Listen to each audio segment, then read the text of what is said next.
ಹುಟ್ಟುಹಬ್ಬದ ಸಂಭ್ರಮದಲ್ಲಿರುವ ಪ್ರಧಾನಿ ಮೋದಿಗೆ ದೇಶ ವಿದೇಶದ ನಾಯಕರು ವಿಶ್ ಮಾಡ್ತಾ ಇದ್ದಾರೆ. ಇದೇ ಹೊತ್ತಲ್ಲಿ ಈಗ ಮೋದಿ ವಿಷನ್ ಬಗ್ಗೆ ಎಲ್ಲರೂ ಚರ್ಚೆ ನಡೆಸ್ತಾ ಇದ್ದಾರೆ.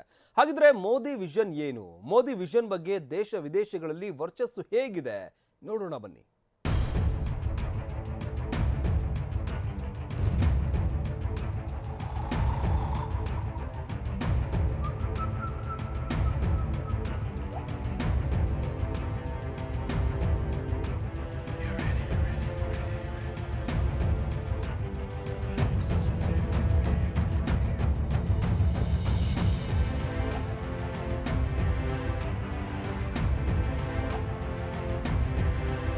ಪ್ರಧಾನಿ ಮೋದಿ ಅವರು ವಿದೇಶ ಪ್ರವಾಸದಲ್ಲೇ ಇರಲಿ ಅಥವಾ ಯಾವುದೋ ರೋಡ್ ಶೋನಲ್ಲೇ ಇರಲಿ ಅಥವಾ ಇನ್ಯಾವುದೋ ರ್ಯಾಲಿಯಲ್ಲೇ ಇರಲಿ, ಮೋದಿ ಹೋದ ಕಡೆಯೆಲ್ಲ ಮಕ್ಕಳು ಕೂಡ ಸೇರಿರ್ತಾರೆ. ಆ ಮಕ್ಕಳ ಜೊತೆ ಬೆರೆಯೋದನ್ನ ಮೋದಿ ಯಾವತ್ತೂ ಮಿಸ್ ಮಾಡಿಕೊಳ್ಳಲ್ಲ.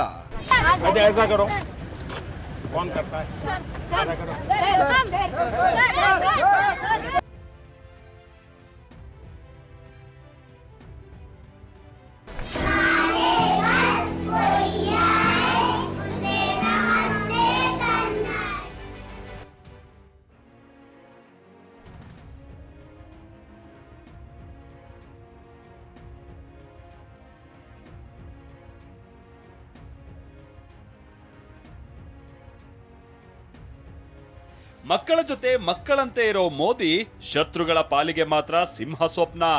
ಗಡಿಯಲ್ಲಿ ನಿಂತು ಶತ್ರು ರಾಷ್ಟ್ರಕ್ಕೆ ಖಡಕ್ ಎಚ್ಚರಿಕೆ ಕೊಟ್ಟ ಮೋದಿ, ಹಿಂದೂಸ್ತಾನದ ಮೇಲೆ ನೀವು ವಕ್ರದೃಷ್ಟಿ ಬೀರಿದ್ರೆ ನಿಮ್ಮ 7 ತಲೆಮಾರುಗಳು ಶಿಕ್ಷೆ ಅನುಭವಿಸುತ್ತವೆ ಅಂತ ವಾರ್ನ್ ಮಾಡಿದ್ರು. भारत की ओर नजर उठाने का एक ही अंजाम होगा, तबाही. हम घर में घुसकर मारेंगे. ये नया भारत है. ಇದಿಷ್ಟೇ ಅಲ್ಲ, ಪಾಕಿಸ್ತಾನವೇ ಇರಲಿ ಅಥವಾ ಚೀನಾನೇ ಇರಲಿ, ಗಡಿಯಲ್ಲಿ ಪರಿಸ್ಥಿತಿ ಉದ್ವಿಗ್ನ ಆದಾಗ್ಲೆಲ್ಲ ಮೋದಿ ಖುದ್ದು ಗಡಿಗೆ ಹೋಗಿ ಸೈನಿಕರ ಜೊತೆ ನಿಲ್ತಾರೆ. ಸೈನಿಕರ ನೈತಿಕ ಸ್ಥೈರ್ಯ ಹೆಚ್ಚಿಸೋದ್ರ ಜೊತೆಗೆ ದೆಹಲಿಯಿಂದ ಬೇಕಾದ ಸಹಾಯ ಕೊಡೋದಕ್ಕೆ ಸಿದ್ಧ ಅನ್ನೋ ವಿಶ್ವಾಸ ಕೊಡ್ತಾರೆ.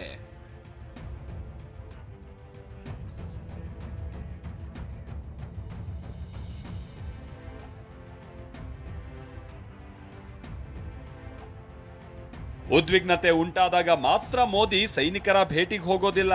ಬದಲಾಗಿ ಪ್ರತಿ ದೀಪಾವಳಿ ಹಬ್ಬವನ್ನ ಕೂಡ ಸೈನಿಕರ ಜೊತೆಗೆ ಮೋದಿ ಆಚರಿಸ್ತಾರೆ.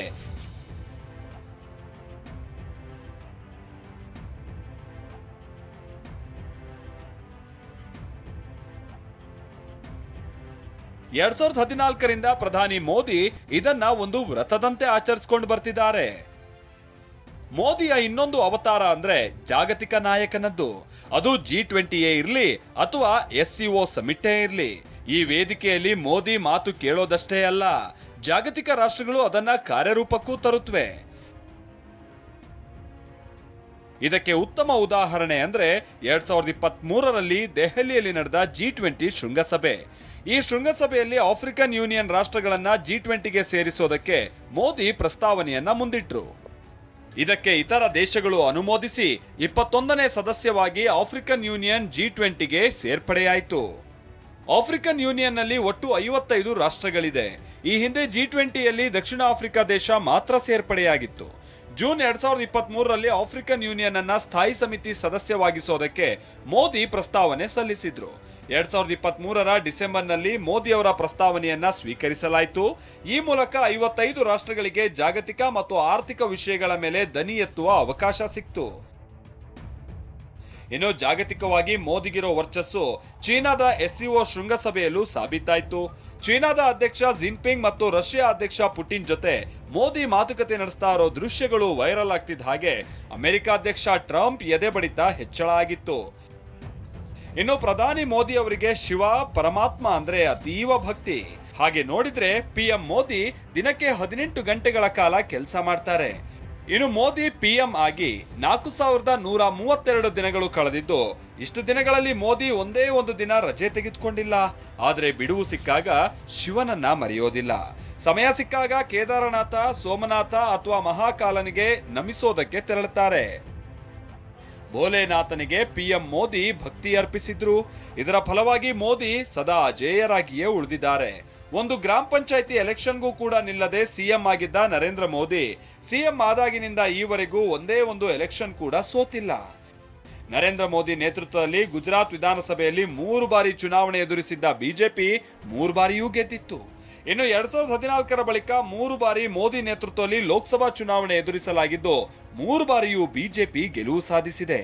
ಈ ಎಲ್ಲ ಕಾರಣಗಳಿಂದ ಮೋದಿ ಅವರ 7 ಅವತಾರಗಳು ಇತರೆ ನಾಯಕರಿಗಿಂತ ಭಿನ್ನವಾಗಿ ನಿಲ್ಲಿಸುತ್ತವೆ. ಅಲ್ಲದೆ ವಿಶ್ವಮಟ್ಟದಲ್ಲಿ ಅವರ ಜನಪ್ರಿಯತೆಗೆ ಇದು ಕೂಡ ಒಂದು ಕಾರಣ ಅಂದ್ರೆ ತಪ್ಪಾಗಲಾರದು. Bureau report, TV9.